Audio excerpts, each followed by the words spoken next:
अस्सलाम वालेकुम दोस्तों, वेलकम टू ब्यूटी विद माहा। दोस्तों, जैसा कि आप जानते हैं कि अगर हम लोग अपनी स्किन की हिफाजत नहीं करते तो वो उसकी जो स्किन की जो खूबसूरती है या उसकी चमक है वो वैसे बरकरार नहीं रहती। और इसके अलावा उम्र जैसे जैसे ज़्यादा होती जाती है, जैसे जैसे एज बढ़ती है, तो उसी तरह से स्किन के मसाइल जो हैं वो ज़्यादा होते जाते हैं। जैसा कि हम जानते हैं कि अल्लाह ताला ने हमें बहुत से मौसम अता किए हैं और समटाइम तो मौसमी तब्दीली की वजह से भी रंगत स्याह हो जाती है और स्किन की जो चमक है वो ख़त्म हो जाती है। और समटाइम तो यूँ भी होता है कि हम बहुत अच्छी अपनी तरफ से क्रीम को यूज़ कर रहे होते हैं, लेकिन उससे भी हमें नुकसान ही होता है और फ़ायदे की बजाय, क्योंकि सबकी स्किन एक जैसी नहीं होती। हर स्किन की साख्त जो है वो डिफरेंट होती है। ज़रूरी नहीं जो क्रीम एक चेहरे पर सूट करे वो दूसरे पर भी ये सूट करे। तो इसलिए आप कोशिश करें कि बाज़ारी क्रीमों को रहने ही दें और नेचुरल चीज़ों का आप इस्तेमाल करके आप इससे अपने चेहरे की रंगत को बरकरार रख सकते हैं, चेहरे की चमक को बरकरार रख सकते हैं। जो आज का मैं मास्क लेकर आई हूँ, ये तकरीबन आपके बहुत से मसाइल को हल करने वाला है। आज के मास्क में मल्टी ट्रीटमेंट है। मल्टी ट्रीटमेंट इस तरह से कि एक मास्क में आपके बहुत सारे मसाइल हल हो जाते हैं। कि जैसे अगर आपके चेहरे पर दाग धब्बे दाने हैं वो भी ठीक हो जाएंगे, आपके चेहरे पर अगर पिंपल्स हैं वो भी ठीक हो जाएंगे, अगर चेहरा गर्मी की वजह से ख़राब हुआ है, चेहरे की रंगत और चमक ख़राब हुई है, वो भी ठीक हो जाएगी। और अगर आपके चेहरे पे कुछ बदनुमा दाग हैं, अगर आपके चेहरे पर झुर्रियाँ हैं वो भी कम हो जाएंगी, वो भी ख़त्म हो जाएंगी। अगर एज ज़्यादा हो रही है तो उसके लिए भी ये मास्क बहुत ज़रूरी है। तो चलते हैं हम आज के मास्क की तरफ। इसमें हमें चाहिए पुदीना। ये 1 खाने का चम्मच पिसा हुआ पुदीना ले लें आप।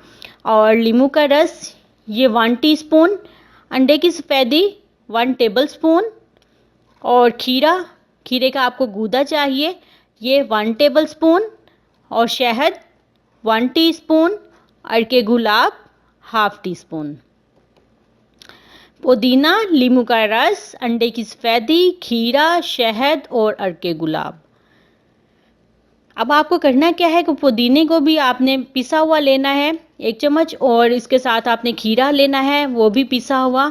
तो इसका पेस्ट बना लें। ये बाकी सारी चीज़ें भी इसमें डाल लें, अंडा, नींबू, शहद और गुलाब का रस, ये सब चीज़ें डाल दें और इससे बहुत एक ज़बरदस्त सा मास्क बन जाएगा। अब आपने इसको अपने चेहरे पर और गर्दन पे अप्लाई करना है। चेहरे और गर्दन पे अप्लाई करने के तकरीबन 15 से 20 मिनट आप इससे लगा रहने दें। आप देखेंगे कि आपको बहुत अपने चेहरे पे ठंडक और ताज़गी का एहसास हो रहा है। ये लगा जब तक ये मास्क अपने आपके फेस पर लगा रहेगा आप इसको बहुत अच्छा फ़ील करेंगे और बहुत फ्रेशनेस का एहसास होगा। तो 15 से 20 मिनट के बाद आप इस मास्क को उतार लें। और आपको गर्मी के मौसम में लाज़मी ये हफ़्ते में 2 बार इस्तेमाल करना है। इससे ये है कि आपकी झुर्रियों में भी फ़र्क रहेगा। आपकी एज ज़्यादा हो रही है और आपकी झुर्रियाँ ज़्यादा हो रही हैं, उसमें भी ये बहुत इफ़ेक्टिव है। अगर आप धूप में जाते हैं या आपके घर का कुछ इस तरह से बना हुआ है कि धूप डायरेक्ट आती है घर में, तो भी आपको ये मास्क ज़रूर लगाना है और अपनी चेहरे की जो अपनी स्किन की वो हिफाजत करनी है। आप देखेंगे कि आपको ये मास्क बहुत ज़्यादा इफ़ेक्टिव लगेगा। तो इसके अलावा आप पानी का इस्तेमाल ज़्यादा करें, और पानी के इस्तेमाल से आपकी स्किन में जो मुर्दा खुलियात हैं वो पैदा नहीं होते। बाज़ारी क्रीमों से परहेज़ करें। ये क्रीमें आपके लिए नुकसानदेह ज़्यादा हैं। अगर वक्ती तौर पर आपको फ़ायदा दे रही हैं तो जब जैसे ही आप इन्हें छोड़ेंगे आपका चेहरा पहले से भी ज़्यादा ख़राब हो जाएगा। ऐसी चीज़ को हम क्यों इस्तेमाल करें कि जो हमारी स्किन के लिए नुकसानदेह है या स्किन की बीमारियों का बाइस बन रही है।